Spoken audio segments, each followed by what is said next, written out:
How can you dominate your local market? Well, I've got someone who's done it, and we're going to talk about it today. This is Run a Profitable Gym. I'm your host, Mike Warkentin. I'm here with Chris Cooper.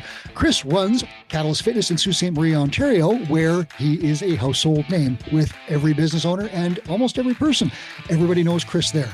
To the point where when I meet someone from Sault Ste. Marie, I actually ask them, do you know Chris Cooper? And I'm surprised when they don't know him. So, Chris, we're going to talk about how you dominate your local market, and we're going to help people do the same thing in their area. How are you doing today? And you ready to talk about it? Well, first I want to know the phone number of this person who doesn't know me. No, I'm just kidding. Yeah, Right. man, I'm so fired up about this. I love this stuff. It's the way you built your gym. And it's so cool because I watched you blog about it for like over a decade now, just from like piece by piece Lego blocks up to the point now where you have this business that's long established and is known in the community, to the point where media people will just call you first for a comment and things like that. Like, I think that's such a cool thing that you are like a go-to source now for things like that. But other people out there, whether they're starting out or they have a long established gym, they maybe don't have a clue how to do this. And it's simpler than they think. So one of the things is obviously, okay, I'm going to blog and do SEO and all this other stuff. That stuff works. And there is a route into what's called local SEO. However, that's not as easy as just getting to know people. And Chris, I'm going to ask you first for like a couple of stories of things that you've done just to make local connections that pay off in tens of thousands of dollars over the year. What have you done? Yeah, I can give you some great examples. When I was first starting out as a trainer, we can get into like media publication because that was a strategy that I used. But one of the first things that I did, one of my very first clients, like one of the original three, she was a soccer player and a shot putter. And her parents had hired me as a personal trainer. They met me at the treadmill store and said, Holly needs some one-on-one help. And so I started just like working out with her. And when she had her first like high school track meet, I showed up and I brought a tent. I didn't ask anybody's permission to set up the tent. I didn't ask permission to hang my banner on the tent. I figured if I'm doing something bad enough, they'll kick me out. And so Holly came over to the tent. She did some stretches, but of course she's a teenage girl, so she's not going to come alone. And, there's no sides on the tent or anything like that.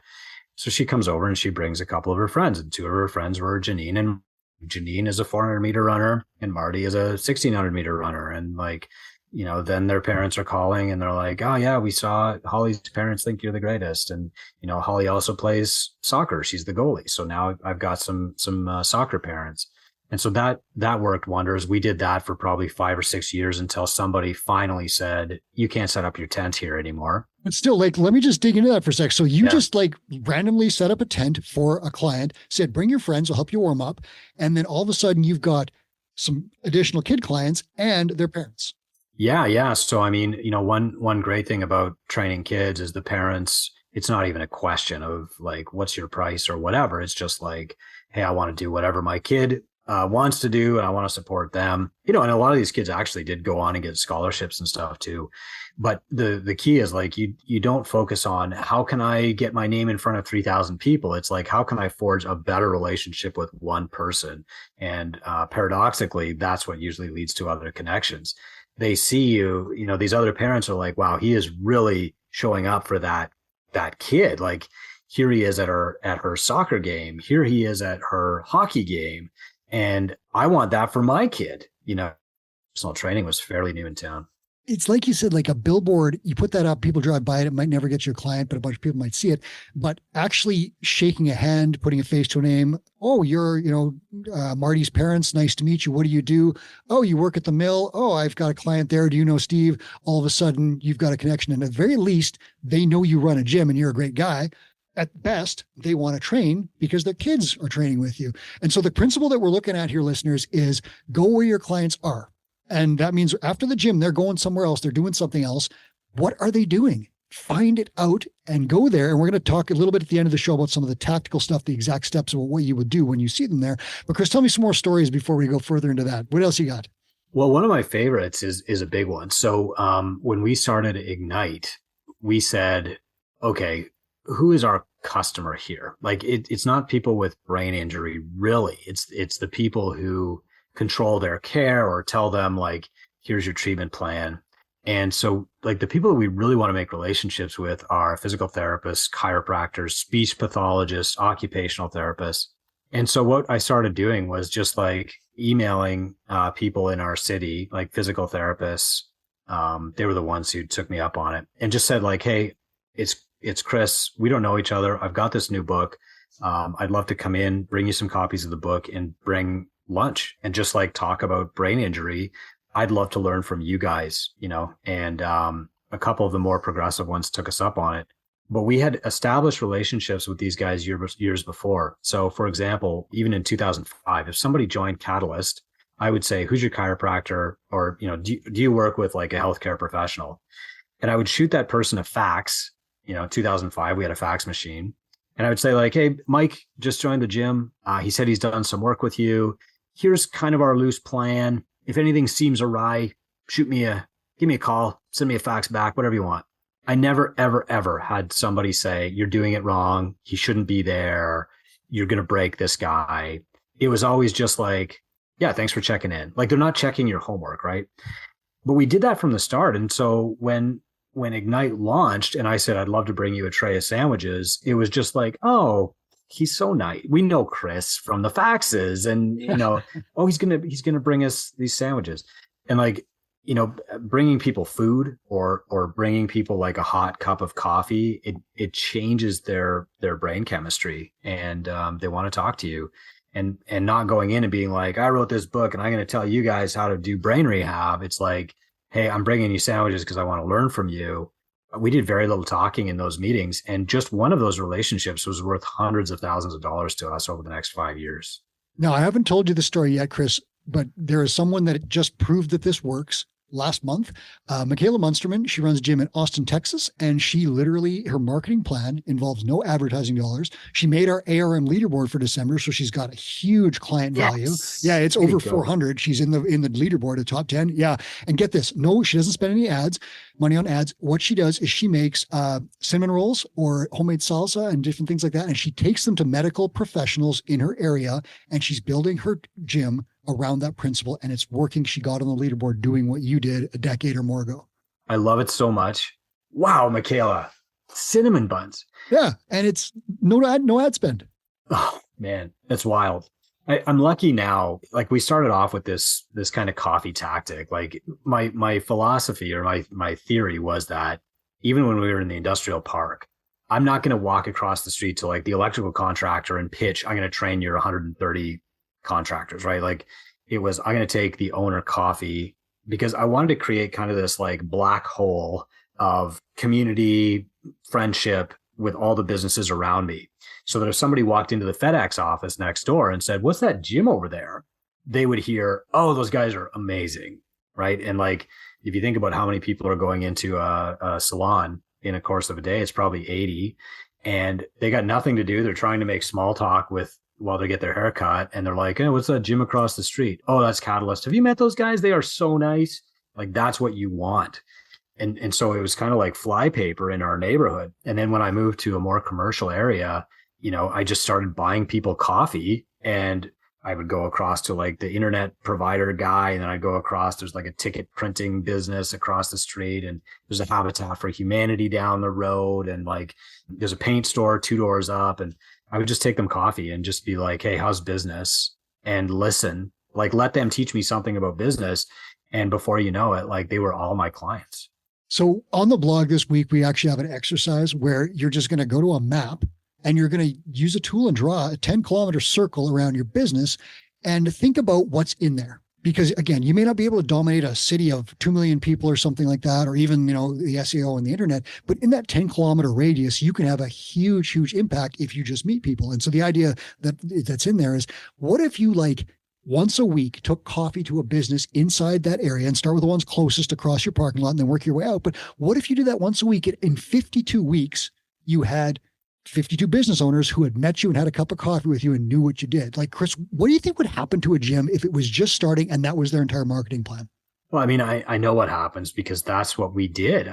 When Catalyst started, there was no Facebook. And just because like that is a valuable or viable strategy to use right now doesn't mean that the old strategies aren't effective. In fact, I'd even argue that they're more effective.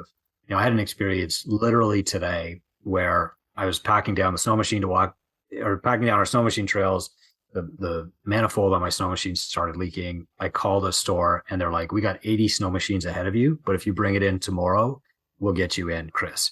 Now, I've never met the people on the phone, but when they fixed a lawnmower for me last fall, I took them in like 12 coffees and said, thank you so much. Like, you guys have really saved my butt by fixing this lawnmower, and I really appreciate it. You did great work.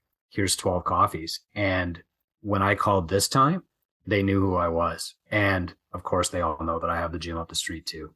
And there's a reciprocal arrangement there too, where when someone at your gym says, oh God, my sled won't start, you're like, go to Murray's place or whatever, right? I got a guy. Yeah. Right. You got a guy and they get business back. So this is reciprocal arrangement. And listeners, we're not suggesting that this is your only marketing tactic. Two Brain teaches 4 different funnels that operate at all times so that you're not ever relying just on one.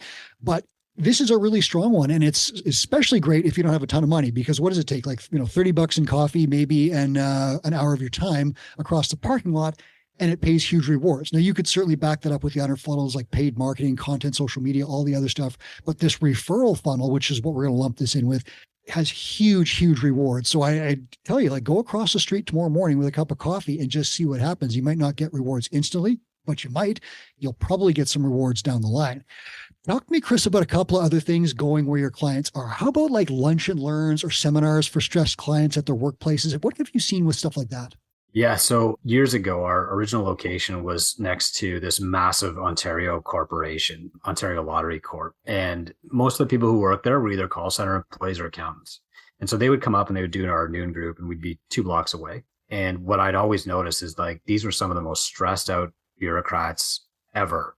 And so I just said like, hey, how come you guys are all stressed out all the time? And they're like, oh, our workplace is a pressure cooker. Like, I just want to get out of there. And I'm like, well, what if I came down, everybody brought their own lunch, and I just brought like some of these big Swiss balls, and we just like did a little stretch or workout or whatever, like, would that help? And all these employees were like, oh, you would do that? Yeah, no problem. Let's go. Like, and of course, I collected everybody's name and email address while I was there, signed my waiver, put them all on the email list, and we ran private groups for that company for 6 or 7 years until we moved locations. And it was the same at a local senior center too. It was just like, what is your biggest problem? Oh, you're locked in all winter? I can solve that. I'll be there, and you show up the first time, and then you basically just say like, here's what it costs to keep this going. And it keeps going. How many clients do you think you got out of that corporate situation over the years? Do you have any idea, ballpark? I don't know. More hundreds, than one? I mean, yeah, hundreds. So hundreds. So there you go. Yeah. When we launched CrossFit at our personal training studio downtown, I mean, they were all from banks or the lottery corporations. And we had met each one of these people one-on-one. Like, it's not like we were handing out flyers with door hangers. We were shaking hands. Doing that and connecting with people. Again, it's so easy now to get locked in behind the computer and behind the screen. And, you're in a waiting room and you've got your head down looking at your phone. I see everyone doing that. But what if you just introduced yourself and asked how business was the next time you are at a dentist or something like that, and tell people that you run a gym? It's just a fascinating thing. And Chris, I love that you did this in practice, and now I'm seeing it like decade and more later. I'm seeing your clients, the mentees, actually putting it into practice, and it's still working. Even though Facebook ads sometimes work, sometimes don't, shaking a hand and smiling always seems to work. Do you have let's talk about like another go where they are kind of thing. You have a story about a local trail run. So your clients love to run this, and I've seen the pictures. It looks amazing. Tell me about how you use that event, both to generate some revenue in your business and to make a huge impact, fill that event, and get some clients out of it. Yeah, well, I mean, it's really about being curious, right? So if you show up to one of these events or one of these workplaces and you're like, I'm going to tell you, or I'm going to sell you my thing, like, that's not going to work. You want to go in with like this air of curiosity, like, hey, what goes on around here and how can I help? So this trail run was on the island where I was born, and the organizer, her name is Krista Wardell, and about, oh my goodness, 13 or 14 years ago, she organized it. And I said, that looks amazing. Like, so this trail run, it goes through all these apple orchards. There's like stone fences from the 1800s. It is gorgeous. And when they do it in the spring, like, there's apple blossoms everywhere and maple, and like, you're running on these hard packed earth trails, but it's not groomed or anything. So the next year I called her and I'm like, hey, it looks like you had a great event last year. I know you're raising funds for like kids sports or whatever. Like, what's the number one way I can help? And she's like, bring people. We had 11 people show up. And I was like, no problem. I can do that. So we just set up this like Couch to 5K group. And we said, if you've never run a 5K before, this is the perfect, most forgiving, but also most picturesque, beautiful event ever. Nobody is watching you. Nobody expects you to go fast. It's up and down hills. The goal is just finish. And we had like 32 people sign up for the running group. They all signed up for the Mountain Maple. They all brought their friends, and they went from like 11 runners to 120 the next year. And they're like, well, it's all because of Catalyst. And so the relationship has just blossomed year after year after year. And we still do the running groups. We're still the primary sponsor of the Mountain Maple. The only thing that's different is that Krista is now working for Two Brain as one of our CSMs. I thought I recognized that name. Yeah. But you made revenue by running this prep group. So you're training people for this event so they have more fun. So that's front end revenue for you just doing what you do. Then you're bringing people either, and you're probably sucking in some extra people who said, oh, I'll try that event. So now you're bringing all these people to that event. They show up in force, likely wearing bright green Catalyst shirts, I'm imagining, and like celebrating, looking, just cheering, high-fiving each other. All of a sudden, there's this massive presence of people at this event. The other people that are there are then like, who are these amazing people and how can I be part of it? Right. Like you must have got clients after clients from that event as the years went on. Yeah. And now when you go to the event, it's really cool because you'll have like, and this isn't everybody, but I mean, there's 400 runners at this event now, and you go, and there's the Catalyst contingent, and we're all working out together. And of course we've got the tent because that's what I learned to do in 2005, but you've also got all the other gyms, and they're all represented too. And because it's like a cross country trail run, you can't really tell who's winning ever. So it's just a lot of support. Most people bring their kids, and they have like a 3-year-old race and a 5-year-old race and a 7-year-old race. And they have like a big table of cookies for the finishers and stuff like that. And it's just like a great time. And I wouldn't say like we did anything to grow this. They just had an amazing, friendly, happy concept. And when I see something like that, I want to support it. And that's what we did. We just pointed our audience at it, and everybody won. I'm going to ask you for one more example before we go through a quick tactical thing, but have you had any success with like, just joining something like local chamber of commerce or local running or cycling group or something like that? And how do you access that and then bend it into getting clients and leads without seeming like you're worming your way in? Like, how does that process work? Well, so it's always helped first. So you join something like Rotary Club. It's mostly business owners in my town anyway. I don't know how it is everywhere else. And they rotate speakers. And so I didn't even put my hand up to speak. They were just like, yo, everybody in here is a business owner. They're well-to-do. They're all overweight. They're diabetic. These lunches aren't helping. Like, what can we do? And so up on the stage one day and said, like, here's 5 things every single one of you guys can do because, we need you. You're community leaders and stuff. And of course, like, they all joined the gym. I didn't have to say, join my gym. It's just like, here's a person. He's in our group. We know, trust him. Hopefully some of them like me, and we're going to join. The latest one that we've joined is like an angel investing group. So my wife and I, every quarter, we go to these meetings. People get up and pitch just like Shark Tank kind of. And it's early stage angel investing, so it's higher risk. But everybody else in that group is attorneys, physicians, like CEOs. And of course, when you're sitting at that table talking with these people about the stuff that they're passionate about, and they say, what do you do? Oh, I've got this little gym.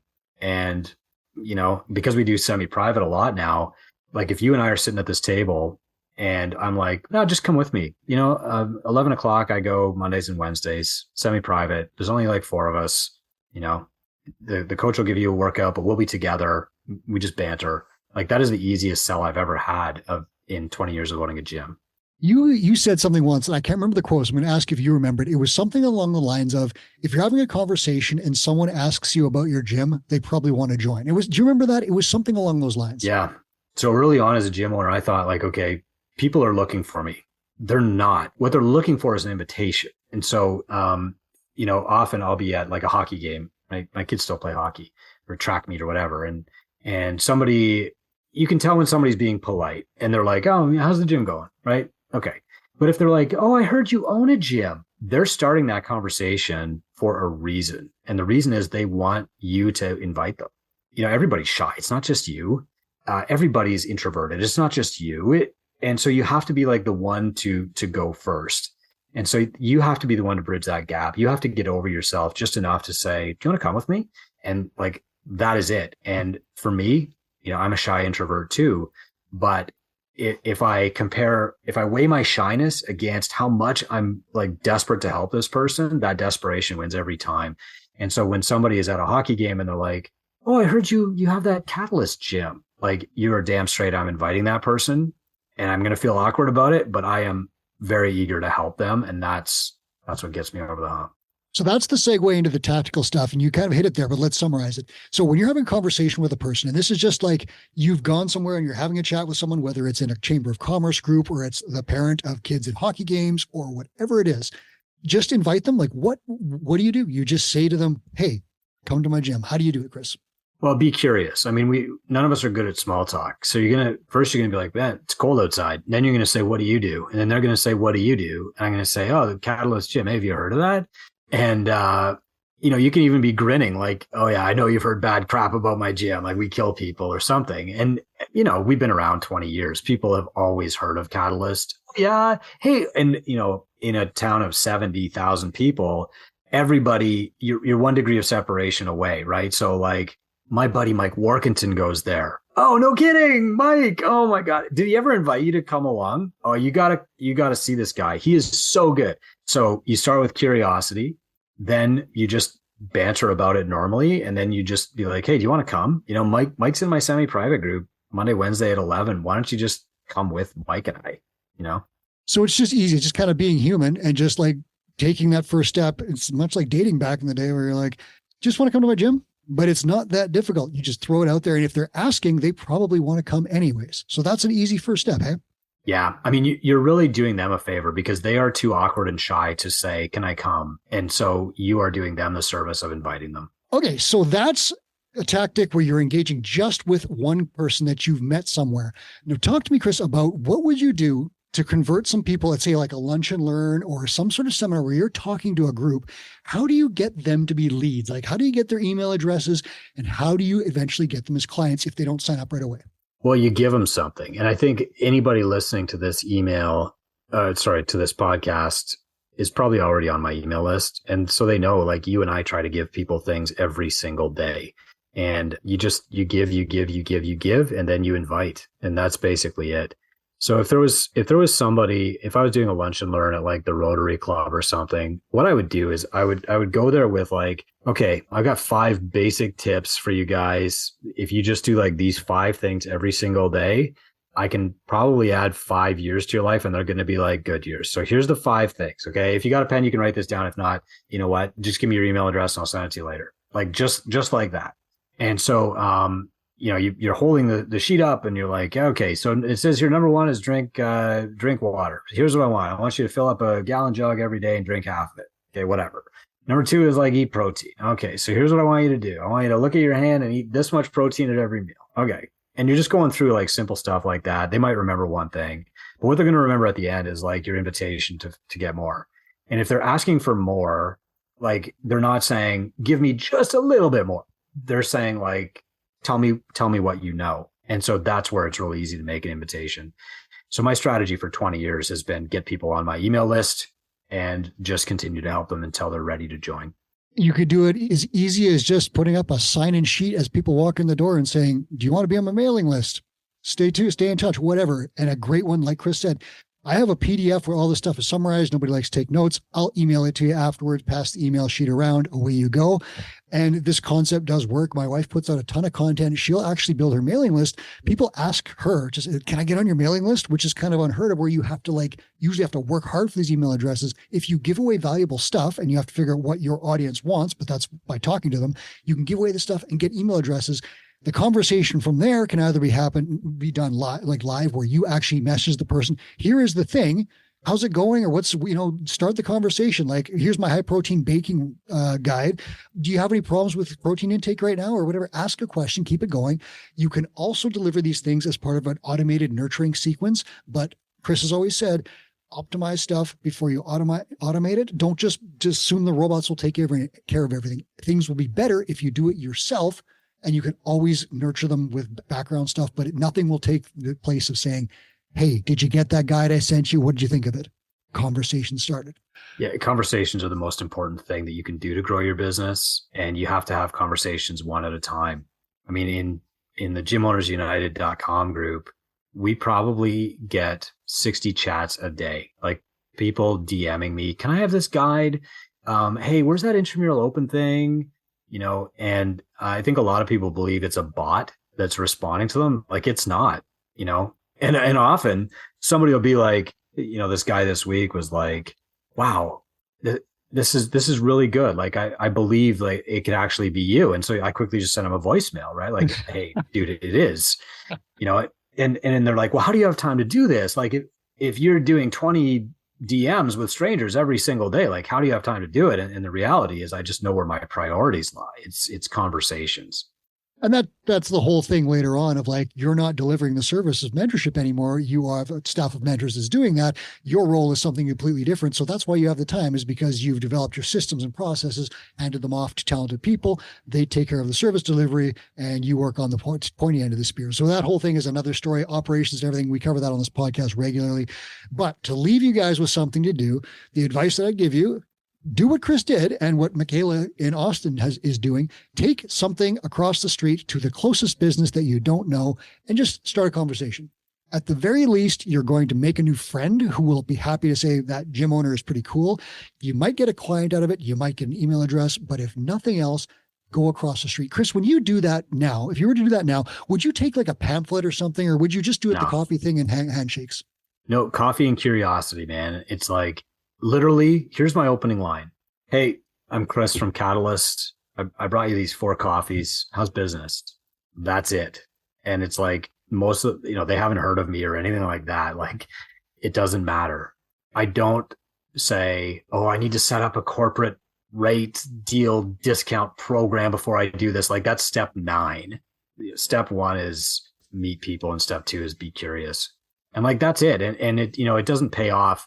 They're not like, let me get on my checkbook while you're here. It's like you're gifting yourself in the future. You're planting seeds here. And then at some point, they're going to need you. Everybody's going to need you. Everybody in your town needs you. They might not be ready yet, but what you're doing is you're priming them so that when they are ready, it's you that they come to. So that's your tomorrow job. Get up and do that. Coffee, lunch, whatever, do something to connect with a local business owner. The long-term play that I'll give you tactically, find some sort of event where your clients are, whether it's a local group, a local event that they're training for, a workplace that you can do something at. Find a way to connect with that local event, be where your clients are, and meet the people around them. These people have probably already heard of you because your current client raves about you and can't stop talking about the gym. We all know that happens. And when you do that, meet some people. If you do that, you're going to get a whole bunch of connections. And then from there, you now have, without spending a ton of money, you've got this web of people in your gym. And then we actually have tactical affinity marketing strategies that you use with each individual person to target people in their lives. And we have some really, really cool things that our mentors teach our clients to do, how to actually make lists in goal review sessions of exactly who your clients hang out with and say, your friend Steve, you mentioned he's really having back trouble. Can we help him out with that? Done. Chris, thanks so much for being here today and sharing the story, because I don't know anyone who's done it quite like you have in a local market. So thanks so much for sharing that again. There's no downside. I mean, worst case scenario, they're like, who are you? Get out of my office. You have 4 coffees now. Like, your day's made. Second worst case scenario, you get your sled fixed ahead of the lineup. Third case, this actually happened. So I took these coffees to this guy named Wayne Prowse. And Wayne at the time was probably 75. He owned this business across the street. And in his generation, if somebody brings you food, it's rude to not eat the food with them, right? So he's going to drink the coffee with me, standing at his front desk. The coffee is burning, and he's like burning our mouths, trying to drink this coffee and make conversation while it cools off. That's the only downside risk. Other than that, it's all upside. So do it tomorrow. You heard it here. Go do that tomorrow. And I would love to hear about it. Send Chris a message, chris@dreamingbusiness.com. You can actually tell him if you do this tomorrow and it works for you, send a message. He would be ecstatic. Send a coffee. Yeah. No, I'll be ecstatic with the message. Yeah. Thanks, Mike. All right. This is Run a Profitable Gym. That was Chris Cooper. I'm Mike Warkentin. Please hit subscribe on your way out, wherever you are watching or listening. And if you want to continue this conversation and talk about anything related to the gym world, gymownersunited.com is your next stop. Join it. Host. Chris is in there all the time. You can talk to him there. Thanks, guys.